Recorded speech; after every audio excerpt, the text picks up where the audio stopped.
I'm indeed happy to be here today to witness the awarding of the Taiwanese Scholarship to students or candidates who applied for scholarships to study in Taiwan. First of all, I want to thank the government and the people of Taiwan for their generous and significant contribution to the improvement of our tertiary level education in St. Lucia.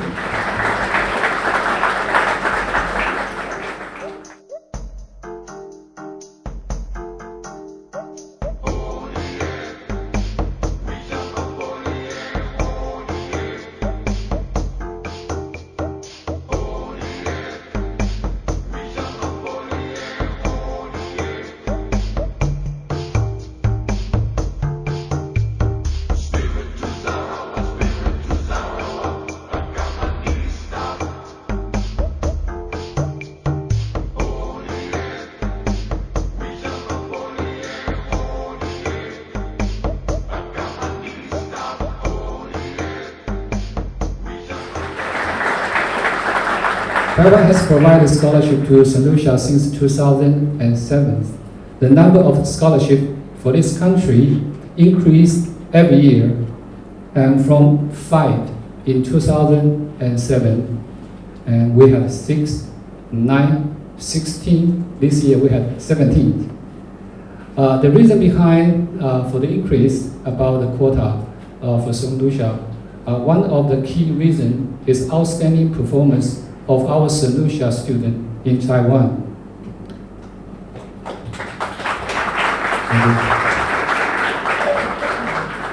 Three students have completed their master degree program and returned to St. Lucia last year.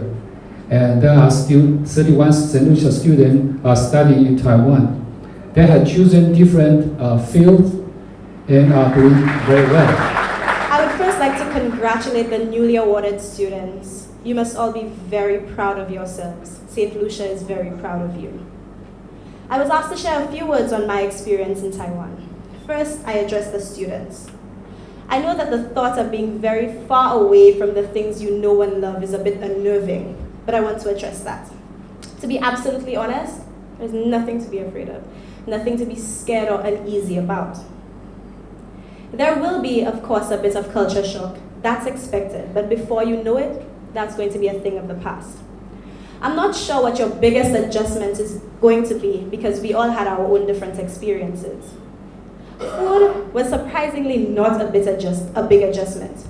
I mean, we've seen it on TV, we've heard the rumors and all the horror stories, but there is regular food available, so food isn't much of a worry.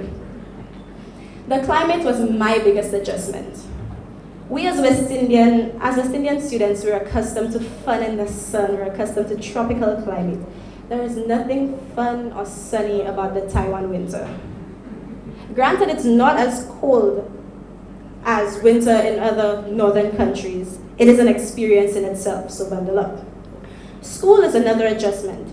For those of you who will be attending schools in classes where the lecturer will be taught in Chinese, it might take some getting used to. But schools are filled with friendly lecturers and tutors who are always willing to assist foreigners. So that school isn't much of a stress for foreign students as it is for regular students. And of course, the culture is different. And that in essence is what makes Taiwan beautiful. I encourage you to attend and participate in as many festivals as possible, because the best way to get used to a new culture is to immerse yourself. 我喜欢 Taiwan, which means I like Taiwan. The experience has been great. I've been there for 1 year studying for my master's, and it's very different. I'm not going to say it's the same. I'm not going to say it's definitely always going to be easy, but my biggest advice to everybody here is just go with a very open mind. Go for fun, go enjoy yourself. I've had some great times in Taiwan, been all over.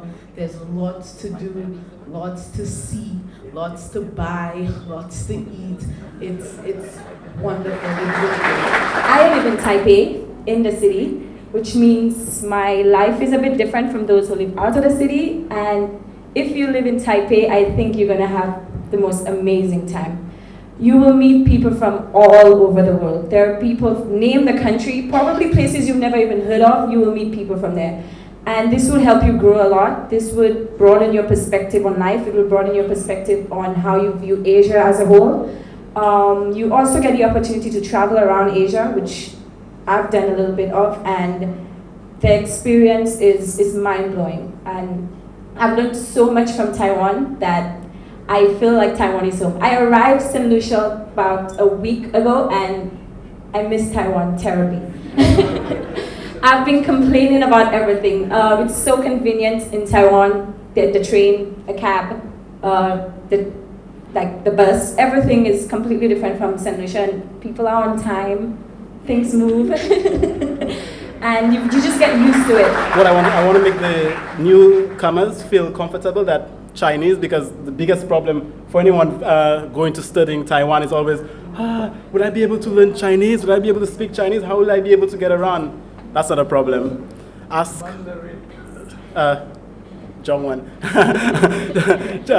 Mandarin. Ask Gilbertha and Marissa, who learned Chinese together with me. My Chinese, of all the St. Lucians when I got to Taiwan, it was the most difficult for me to learn Chinese. I spent 3 months, which is one book. By 3 months, we need to do one book. And I spent 3 months not understanding a thing of Chinese, not knowing how to say a thing. I learned it today and I would forget it tomorrow. And I was getting really demotivated and depressed because Marissa and Gilbertha, they go home tonight, learn the characters, and next day they come for exams, Tingxie. And they would be good, and then I was struggling. And then I just reached this stage, like my Chinese teacher would say, I reached through the bottleneck. And I just got the hang of Chinese, because I tried to tell myself, what I had apparently done was placed a mental block on myself before I even started learning Chinese. I was like, how would I be able to write? I cannot draw. How would I be able to write those characters? How I could remember so many characters, because Chinese is not like English. English, you break the word down into syllables and then you're able to pronounce it. Chinese is completely different. You need to learn every character if you're not to be able to read. So, but what happened, I passed my bottleneck, and then suddenly the Chinese just dawned on me. And I'm proud to say that my Chinese is one of the best of all of them, of all the people I came with. I'm proud to say that, stand here and say that today. As a government, we invest very heavily in providing tertiary education to our nationals. But of course, our best efforts are never enough. And so we must grab with both hands and show our appreciation when friendly governments, such as the government of Taiwan, come forward and make this kind of offer to us. Currently, there are over 30 St. Lucians studying in Taiwan, and with an additional 17 students preparing to go to Taiwan to further their education. I think this can only augur well for our human resource capital stock.